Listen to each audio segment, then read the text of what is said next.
Así como le voy a mostrar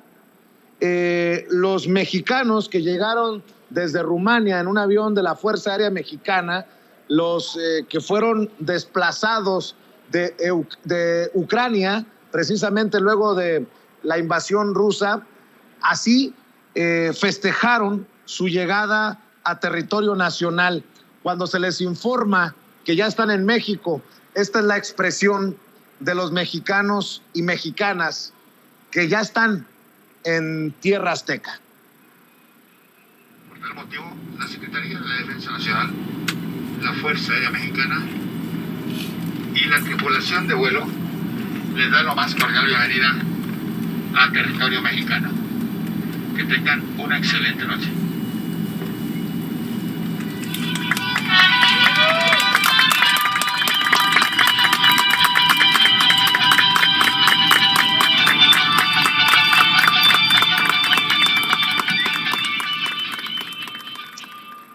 Qué emocionante, ¿no? Para uno, imagínense, para ellos. Y el secretario de Relaciones Exteriores,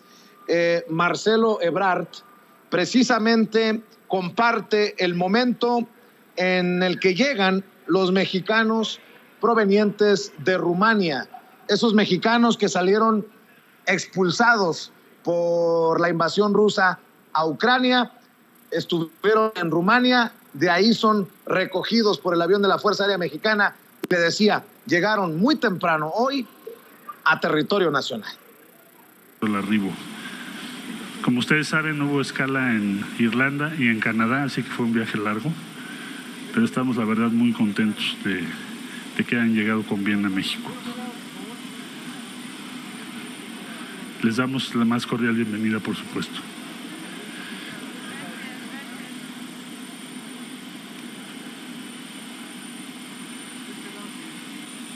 El canciller Marcelo Ebrard compartiendo pues la bienvenida a los paisanos y paisanas, y habrá segundo vuelo y tercer vuelo y los que se necesiten. Se ha anunciado para evacuar de la zona de conflicto a precisamente los mexicanos y mexicanas que así lo requieran. Me dicen que ya está listo para hablar sin censura el profesor de Relaciones Internacionales, tu profe de RI, el doctor Jesús López Almejo, quien debo de decir está teniendo un éxito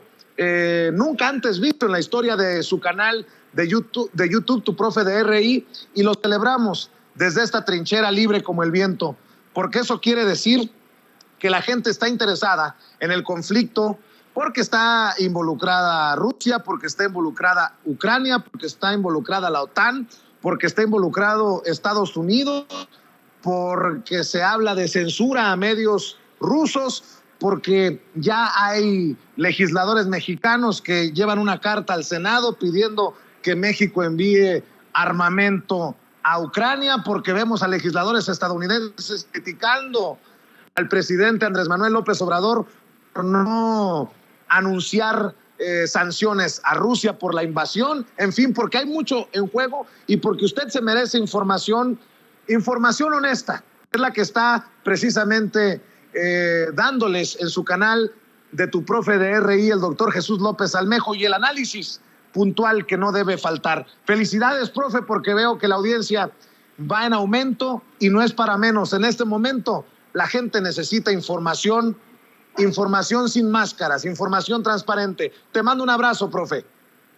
¿Qué tal, querido Vicente? Muchísimas gracias por esta inmerecida introducción y también gracias por el respaldo que desde los inicios nos has estado brindando, porque como bien lo dices, nos hemos dado cuenta de estos cambios en donde prácticamente hay que quitarse las máscaras y nos hemos estado dando cuenta los secuestrados que estábamos por las grandes corporaciones televisivas que a su vez, Vicente, son grupos de interés vinculados a otros empresarios de otros giros. En Estados Unidos, por ejemplo, está comprobadísimo que The Washington Post y The New York Times están vinculados también a la industria del armamento, a Amazon, bueno, a un sinfín de empresas que lucran con el tema de la guerra o por lo menos con el tema de la especulación, y que por eso vemos desde esos medios de comunicación a supuestos periodistas que trabajan además para consejos de seguridad nacional.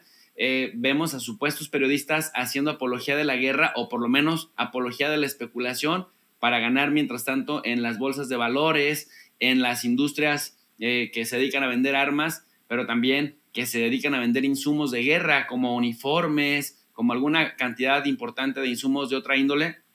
que finalmente no nos queda a los ciudadanos de a pie más que abrazarnos y aprovechar los espacios que nos deja el capitalismo para de ciudadano de a pie a ciudadano de a pie, Vicente, hacer esta alianza de decirnos la verdad y de darnos herramientas de análisis que nos brinden la oportunidad de discernir con argumentos acerca de estos conflictos que pareciera que están tan lejos de nosotros, pero que vemos que nos aplican las mismas estrategias, querido amigo. Querido profe, ¿en dónde estamos parados? Se ha informado de un cese al fuego por razones humanitarias, pero pareciera que la guerra no se detiene mediáticamente, la guerra de narrativas, y creo que es hasta desgastante precisamente esta guerra al otro lado del mundo. ¿En dónde estamos parados? Danos un norte de hacia dónde se va o dónde estamos parados en esta situación. Mira, en el plano geopolítico, y voy a bajar de niveles hasta el plano de la vida cotidiana, pero si me permites, en el plano geopolítico estamos en el punto en donde Estados Unidos quería tener al mundo.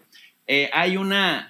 autor que se llama Graham Allison. Graham Allison es el creador de los modelos de política exterior en países occidentales. Todo el mundo lo toma como referencia en las diferentes facultades de las universidades, sobre todo de ciencia política y de relaciones internacionales. Bueno, Graham Allison en el año 2013 escribió un artículo en un periódico y después ese artículo se convirtió en libro para el año 2017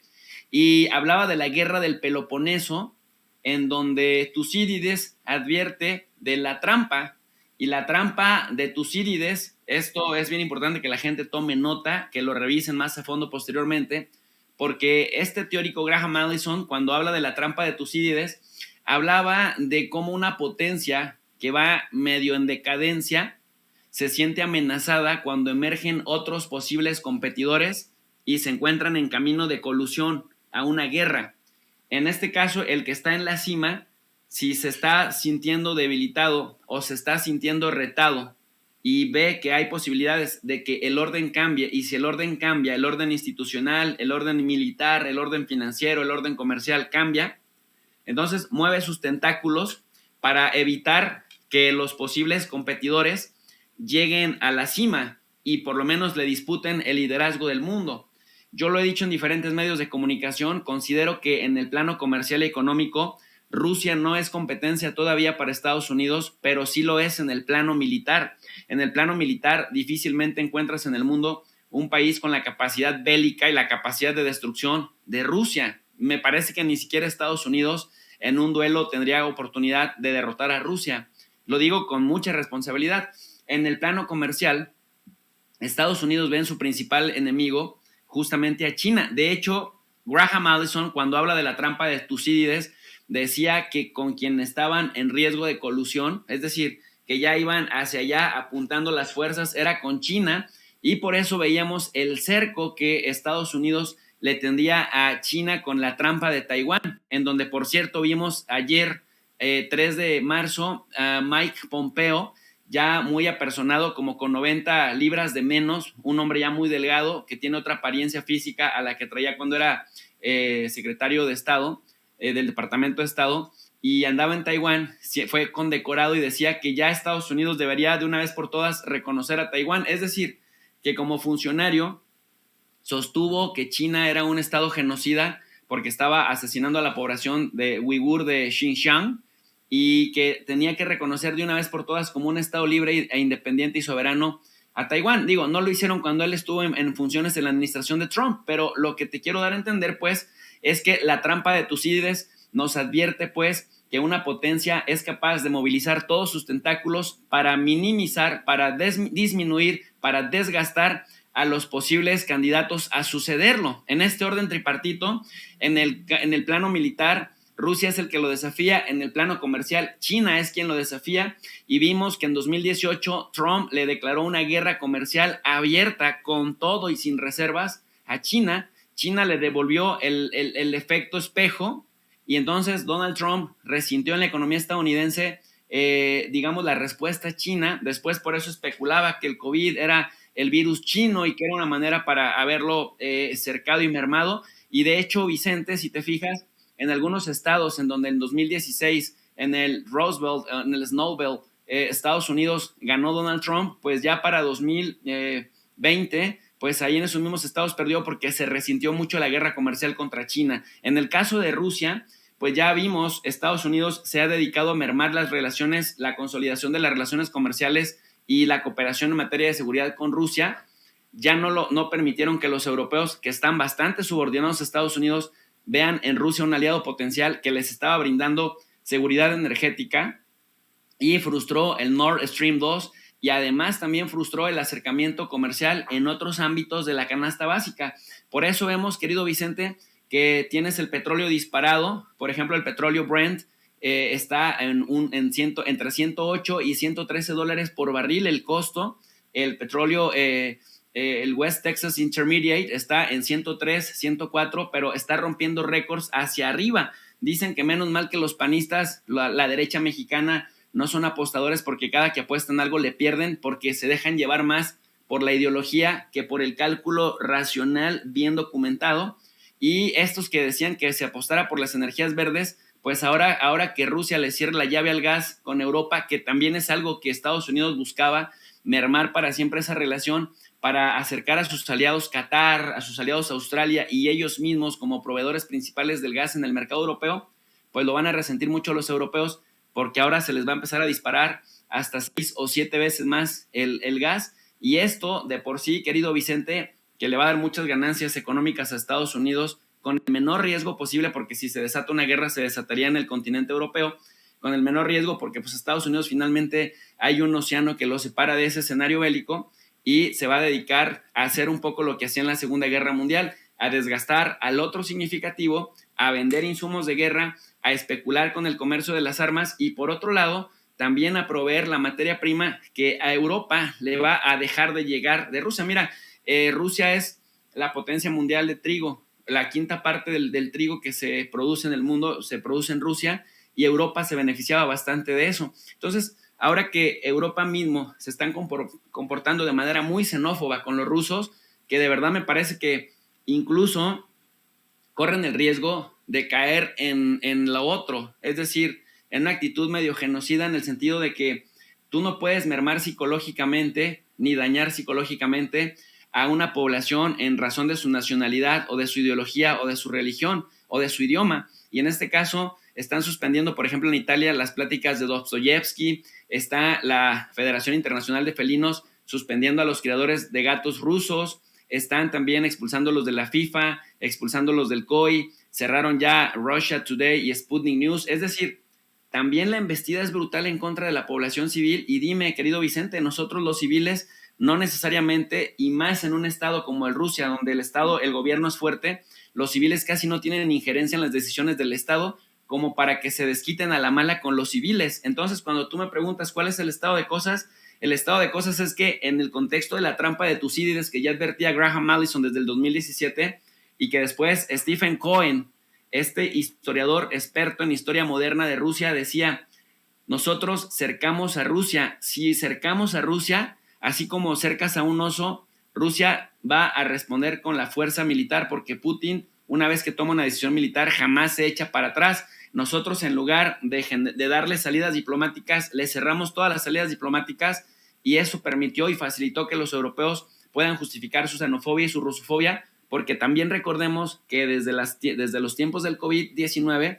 pues por criterios políticos cerraron el paso a la vacuna Sputnik, no había un argumento científico y entonces vino una provocación tras otra. De hecho, tú recordarás, querido Vicente, que en el año 2021, que correspondían a los Juegos Olímpicos del año 2020, a la Federación de Atletismo rusa la penalizaron también argumentando que los rusos se dopaban y entonces el Comité Olímpico Ruso pues prácticamente desapareció y la gente, los rusos que participaban porque ya habían hecho su proceso de preparación durante 4 años o 5, tenían que competir a nombre del Comité Olímpico Internacional. Entonces la gente piensa que nada más empezó ahorita, la gente piensa que es nada más Ucrania, cuando no tienes un conocimiento geopolítico y cuando no llevas una cronología, una relación de hechos cronológicamente bien establecidos, piensa uno que es del momento, pero es que la verdad vienen cercando y vienen presionando a Rusia desde hace unos años, hasta que prácticamente al quitarle todas las salidas diplomáticas en todos los ámbitos, en el financiero, en el comercial, en el político, en el diplomático,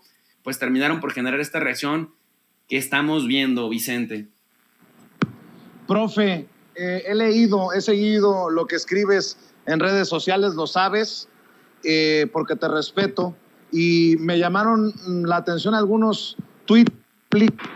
Dices, leer a Dolia Esteves, a León Krause, a Jorge Ramos, a Leo Zuckerman, a Alejandra Aguayo, a Sabina Berman, a Adela Micha, a Ariel Moutsatsos y demás fauna propagandista hablando de la propaganda rusa y de que está bien que censuren a Russia Today, RT y a Sputnik, los presenta como son. También le haces una crítica importante a Pepe Cárdenas, el gran periodista de Radio Fórmula, y dices, qué valor para decir tanta estupidez en tan pocos segundos. Se burlan de la inteligencia de las audiencias, pero la gente ya despertó y no se creen estos cuentos falaces. El cinismo es atrevido. También has hecho una crítica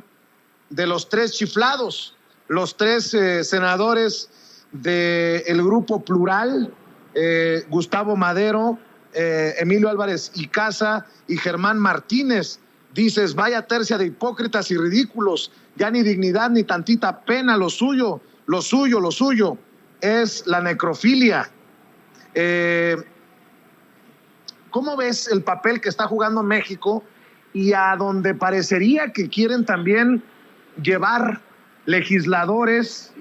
incluyendo a Bob Menéndez desde Estados Unidos, criticando al presidente Andrés Manuel López Obrador, al gobierno de la Cuarta Transformación, que creo que ha cumplido con mantenerse al margen y no tomar partido, a pesar de que haya votado por condenar la invasión de Rusia? No puede ser de otra manera, dice el presidente, dice el propio embajador ante la ONU, por las invasiones que hemos sufrido, pero sin imponer sanciones al gobierno ruso. Dame tu opinión, profe. Mira, Vicente, con esto que dices con respecto a Bob Menéndez, ahorita regreso a lo otro, pero esta pregunta que se le hicieron a Bob Menéndez se la hizo de forma deliberada en aras de buscar una reacción adversa a López Obrador y adversa al gobierno mexicano. Se la hizo Lila Abed. Lila Abed es una estrellita en ascenso formada en Washington, que le dan mucho juego en el Financiero, en el Reforma, en el Heraldo, la traen de Chile de todos los moles, López Dóriga y algunos otros. Ahora la contrataron también una cadena derechista de ahí de Washington, de Noticias en Español,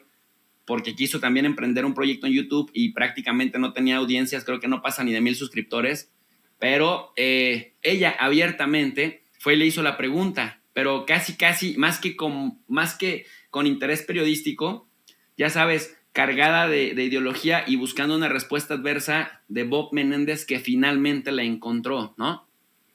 Lo cual pues por una parte podría decirte que nos tenga sin cuidado, pero por otra parte no, porque sabemos que lo que se mueve en Washington, todo se va anotando en una lista, y ese es el pensamiento de derecha, ir anotando en una lista quienes estuvieron abiertamente a favor de una postura radical de Estados Unidos y quienes tuvieron este margen de autonomía. Yo he sido muy crítico de las decisiones que tomó México, tanto en el Consejo de Seguridad como en la Asamblea General, porque más allá de la convicción que se tenga o no, si no atendemos a las razones, si no atendemos a las causas estructurales que generan algo, no justificamos la guerra apesta. Es dolorosísimo ver gente llorando por todos lados, pero hay que entender las causas estructurales para no ser tontos útiles y no terminar justificando aquello con lo que no nos identificamos, porque quienes condenamos la guerra, si no entendemos de dónde vino la causa, entonces terminamos apoyando lo que justamente el consorcio, el complejo militar y todo su aparato propagandista quieren que justifiquemos, que es ellos siendo los buenos, los mismos que se quedan callados con los bombardeos a Yemen, que son de verdad crímenes de lesa humanidad, crímenes de guerra,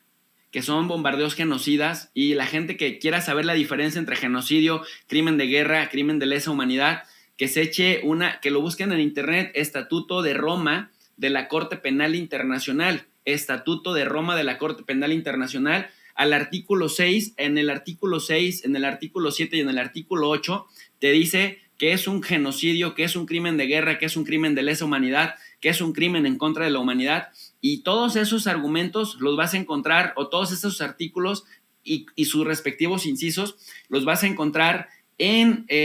lo que está sucediendo en Yemen, en lo que sucede en Palestina. Vicente, por Dios santo, estamos en marzo del año 2022 y estos cabrones no se indignan con la prisión que Israel le ha construido a los palestinos de la Franja de Gaza. 2 millones de seres humanos bombardeados cada 2 años, utilizan fósforo blanco en sus incursiones, los militares israelíes, les hacen la vida miserable a los palestinos, pero si quieren les dejan pasar comida y si no quieren no, si quieren les dejan pasar medicamentos y si no quieren no. ¿Cuándo has visto que la UEFA, la FIFA, el COI expulse a Israel con la ferocidad que están actuando en contra de Rusia? O sea, no se trata de tomar partido por un bando, por otro. Se trata de tener partido por la verdad, por la honestidad intelectual y por la coherencia. Y metodológicamente los seres humanos tenemos que medir con la misma vara. Por eso hasta hay un pasaje bíblico que dice, con la vara que midas serás medido. Y en ese sentido, lo que nos indigna en un lado nos tendría que enojar en todos lados de la misma manera porque tiene sus similitudes. Y por otro lado, vemos a los palestinos de la Cisjordania, de la West Bank, como en la misma puerta de Damasco, en la ciudad vieja de Jerusalén, el otro día le quebraron la quijada a una niña de 12 años, los militares israelíes. A un niño con síndrome de Down lo agarraron a cachetadas y se lo metieron a una patrulla. Por Dios santo, a un niño con síndrome de Down, a una niña de 12 años la agarraron a cachetadas. Tienen a por lo menos 2,000 niños menores de 15 años en prisiones. O sea, ¿y eso a quién le indigna? Más allá de este medio y de tu servidor y de algunos otros académicos que luego muchos son bien cobardes porque por represalias, por evitar campañas de calumnias en su contra o porque no les cierran sus espacios, no se atreven a decir esto, pero esos que ahorita se indignan por el tema de Ucrania, no se indignan, por ejemplo, con lo que hacen los marroquíes en el Sahara Occidental, no se indignan, por ejemplo, con lo que pues hemos venido viendo, por ejemplo, en Tayikistán, el intento de golpe de Estado, no se indignaron en los Balcanes, no se indignaron con Afganistán, y bueno, idiotas, periodistas, gringos de NBC News, de diferentes medios, diciendo que les dolía tanto ver a los refugiados ucranianos porque tenían sus ojos azules y su piel blanca llorando y porque además eran de la civilización cristiana, porque no eran como los de Afganistán y no eran como los de Irak, que están acostumbrados a los conflictos. Nada más al cabrón ese le faltó decir que esos conflictos se los llevaron los estadounidenses a sus casas, a Afganistán y a Irak, y que buena parte de la violencia que hay en estos países y del tejido social roto es por la maquinaria de guerra que justamente está operando en este momento. Entonces, ni somos prorrusos, ni somos pro nadie, somos pro paz y somos pro humanidad y somos pro coherencia, y no queremos ser tontos útiles de las campañas de propaganda que nos lleven a legitimar los mismos patroncitos de conducta que terminan en belicismo brutal que vuelve a reactivar la economía a través de reactivar y de aceitar la maquinaria de guerra, Vicente. Ese es todo el meollo del asunto. Y el papel de México en este sentido de decir no a las armas, obviamente, no a hacerles el caldo gordo a esos que piden armamento desde nuestro país, no a las sanciones. En ese sentido, ¿tú ves que el presidente Andrés Manuel López Obrador está tomando las mejores decisiones? A mí me parece que se equivocaron en haber votado, en no haberse abstenido. Es decir, por lo menos pudieron haberse abstenido. Y me parece que ya que tuvieron esta crítica de la invasión, entonces también hubieran manifestado en esa misma crítica que estaban preocupados por el auge. Si no querían mencionar a Ucrania, por lo menos tendrían que haber dicho: estamos preocupados por el auge del neonazismo y del fascismo, porque aquí en Sin Censura hemos hablado fuerte y hemos hablado claro, Vicente, y hemos denunciado cómo Estados Unidos en 2020 y en 2021 se opuso abiertamente junto con Ucrania a condenar la glorificación del racismo y del fascismo en todas sus formas y del neonazismo. ¿Por qué será? Es decir, para empezar, ¿por qué Estados Unidos y Ucrania votan en contra de condenar el nazismo si se supone que lucharon contra el nazismo en la Segunda Guerra Mundial? ¿Por qué Europa? Y cuando me refiero a Europa, me refiero a los jugadores de primer orden de Europa, me refiero a Francia, me refiero a Alemania, me refiero a Gran Bretaña, al mismísimo España, que es medio de segundo orden, pero también juega en Europa Occidental. Incluso Canadá y Australia se abstuvieron, Vicente, se abstuvieron, y se supone que son los más interesados en no permitir el surgimiento de un nuevo Hitler, pero se quedan callados cuando en Ucrania grupos neonazis como el Batallón Azov y algunos otros hacen apología y ponen banderas en centros comerciales y en diferentes lugares que son muy visibles de personas como Stephen Bandera, que fue un colaboracionista nazi y que lo están, digamos, trayendo a colación. Imagínate que en México nos pusiéramos a hacer apología del nacionalsocialismo, la que se nos armaba una grande, pero ¿por qué está permitido en otros lugares? Entonces, mi crítica al gobierno mexicano, y mira que yo abiertamente en muchas ocasiones no he tenido tapujos para decir que soy obradorista, pero pues también soy un ser crítico y trato de ser coherente, y en este sentido yo no estoy de acuerdo, no voy con la resolución del gobierno mexicano porque, ok, ya condenaste la invasión, está bien, somos pro paz, está bien, no intervención de los pueblos, fantástico,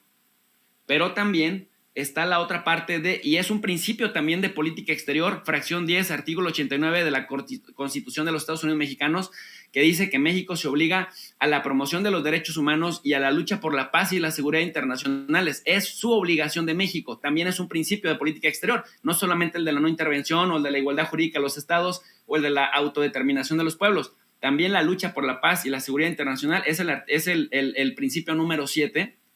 Y en esa lucha por la paz y la seguridad internacionales está el no potenciar o el no omitir crítica en contra de grupos que ponen justamente en riesgo los derechos humanos y la paz y la seguridad internacionales, como la emergencia de grupos fascistas. Entonces, ok, ya le hiciste la crítica a la invasión, perfecto. Pues también critica lo otro, critica el fascismo y la emergencia, o por lo menos muestra preocupación para que entonces todas las partes, de manera justa, se sienten, pero sí me explico, que no solamente te cargues de un lado porque te conviertes en tonto útil. Por eso después me gustó lo que dijo ya después el presidente en la mañanera y lo que terminó diciendo hoy, ¿no? Que México no va a mandar armas a ningún lado porque es pacifista, en abierta petición a los 3 chiflados, a los 3 tontos útiles, oportunistas, descarados, como Germán Martínez, como el oportunista Emilio Álvarez y Casa, o como el nefasto Madero, que si su abuelo viviera se volvería a morir de la pura vergüenza de tener un nieto como este. Y bueno, y lo digo con toda responsabilidad, no lo digo con el hígado, lo digo con la cabeza bien pensado. Entonces, me gusta que el presidente tome estos márgenes de autonomía. Critico que se haya votado en lugar de abstenerse, porque si es no intervención, es no intervención, así con la postura clara que tuvo en el caso de Venezuela.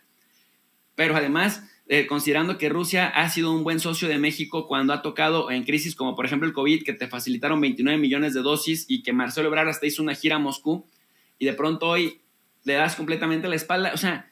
sin atender todas las provocaciones de la OTAN, sin atender toda la rusofobia que hay. México no se ha solidarizado, por ejemplo, con el tema de la censura a los periodistas en Europa. Lo ha dicho, lo ha balbuceado. Bueno, en México no se va a censurar a nadie, en México no se va a sancionar a nadie. Bueno, está bien, muestras un margen ahí de pragmatismo, pero bueno, yo digo que hay que ser coherentes, y ser coherentes como fue el México de los años 60 en su postura frente al embargo, frente a Cuba. Te habla de tener de alguna manera esta visión de mediano y largo plazo de que es necesario mantener tus espacios de autonomía, porque de lo contrario te conviertes en un tonto útil de los aparatos de propaganda del vecino del norte, Vicente. Así es, pues no sé más que si tú dices una última reflexión para cerrar, profe, esta oportunidad que tenemos de escuchar tus análisis y tus comentarios sobre este conflicto al otro lado del mundo, pero que es tan cercano como lo que ya hemos expuesto. Pues gracias, querido Vicente. Mira, nada más comentar esto, no a manera de presunción ni mucho menos, pero ayer por la noche, después de que terminé mi transmisión, en donde, como bien dijiste al introducirme, por primera vez en la historia del canal de Tu Profe DRI, tuvimos 7,100 personas, espectadores, viendo la transmisión en tiempo real, en una discusión que tuvimos con el buen Roberto de la Madrid y otro profesor de economía que invitamos. Terminando, le di retweet a un mensaje de Pablo Iglesias. Pablo Iglesias es doctor en ciencia política por la Universidad Complutense de Madrid, que fue vicepresidente del gobierno español que es un académico que también es un tipo muy crítico de izquierdas, impulsor del partido Podemos, que también fue un parteaguas en la política española, que rompió con el bipartidismo del Partido Socialista y del PP, el Partido Popular, el partido de la guerra, ¿no? Entonces me empezó a seguir en Twitter y ya por ahí intercambiamos un par de mensajes y me dio mucho gusto porque parece que hay voces que desde diferentes trincheras, como Sin Censura, este cuate que pudo escalar todavía mucho más alto que nosotros, pero que también se mueve bien en estos campos, que está tratando de despertar las conciencias. Este señor, Pablo Iglesias, ha dado difusión a José Enrique de Ayala, a las reflexiones de José Enrique de Ayala. Y si tú me preguntas quién es José Enrique de Ayala, es un general que fue segundo jefe de la división multinacional del Centro Sur en Irak allá por el año 2004, y también fue jefe del Estado Mayor del Cuerpo del Ejército Europeo. O sea, es un militar condecoradísimo que tiene muchísima experiencia en campo de guerra, en campo de batalla. Y este señor decía en una entrevista en un medio que se llama RTVE que a huevo querían hacer lo que dijera, que sí estaba bien que los europeos ayudaran a Ucrania con dinero y con armas. Él les decía, oye, pues lo primero que tenemos que preguntarnos es qué tipo de armas estamos enviando a Rusia. Y lo segundo que tenemos que preguntar si esas armas, en la cantidad y en la calidad, van a ayudar a cambiar el sentido de la guerra, si van a hacerla más simétrica. Entonces,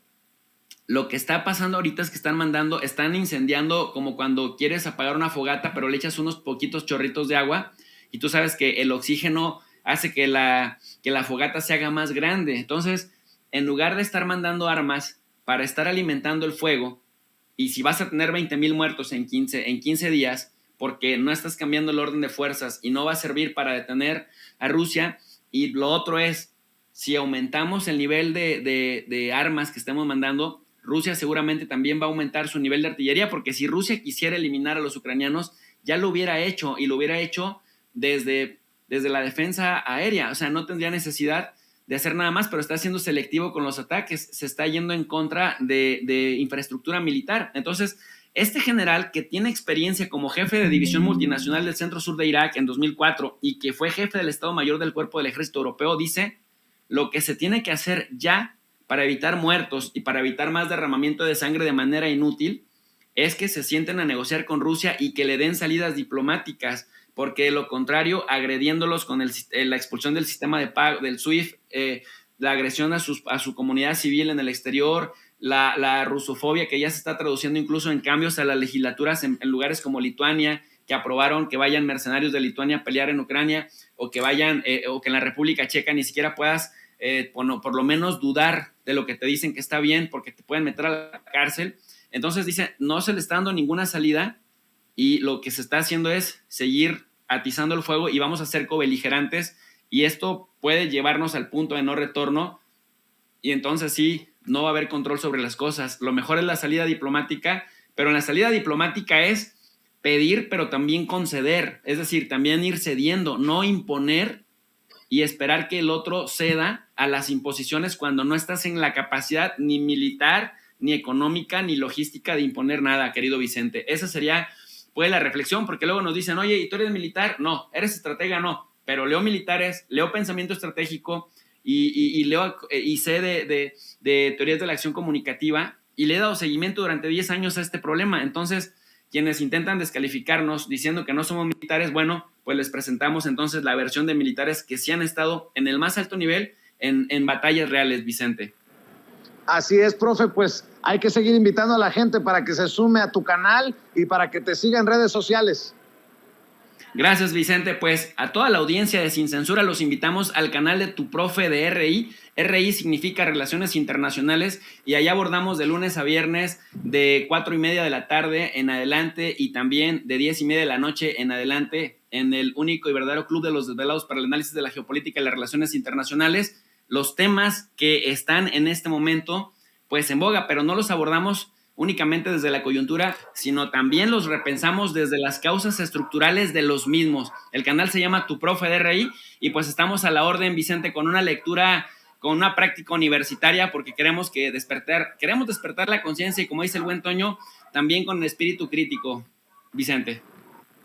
Pues te agradezco, Jesús, te agradezco, doctor, que estés con nosotros en esta que también es tu casa. Te mando un abrazo y estamos al pendiente de los análisis, de la información que compartes. Cuídate. Abrazo y muchas gracias, Vicente, como siempre. Gracias. Y mi querido Toño, nos